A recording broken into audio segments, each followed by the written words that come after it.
সিরাজগঞ্জের শাহজাদপুরে প্রিন্ট ও electronic media কর্মরত সকল সাংবাদিকদের সাথে বিএনপির মতবিনিময় সভা অনুষ্ঠিত হয়েছে। আমিরুল ইসলামের রিপোর্ট।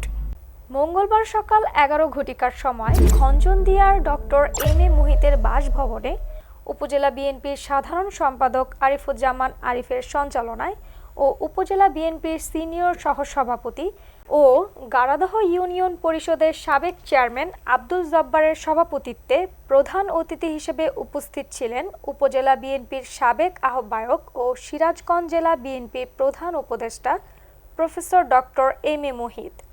বিশেষ অতিথি হিসেবে উপস্থিত ছিলেন শাহজাদপুর পৌর বিএনপির সভাপতি ইমদাদুল হক নওশাদ, শাহজাদপুর পৌর বিএনপির সাধারণ সম্পাদক আয়ুব আলী, বিএনপি নেতা আলাল হোসেন, উপজেলা বিএনপির প্রচার ও প্রকাশনা সম্পাদক আলামিন হোসেন, শাহজাদপুর প্রেস ক্লাবের সভাপতি বিমল কুণ্ডু সহ প্রিন্ট ও ইলেকট্রনিক মিডিয়ার সকল সাংবাদিকবৃন্দ উপস্থিত ছিলেন।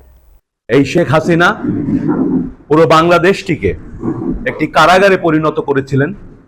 আপনারা সাংবাদিক, আপনারা এই পেশায় এসেছেন সত্যকে প্রকাশের জন্য, মানুষকে সচেতন করার জন্য, কিন্তু আমরা আপনাদের পাশে থেকে কাছে থেকে দেখে বুঝেছি বুকের ভেতর কতটা যন্ত্রণা নিয়ে আপনারা আপনাদের এই পেশায় সত্য কথা বলতে পারেননি।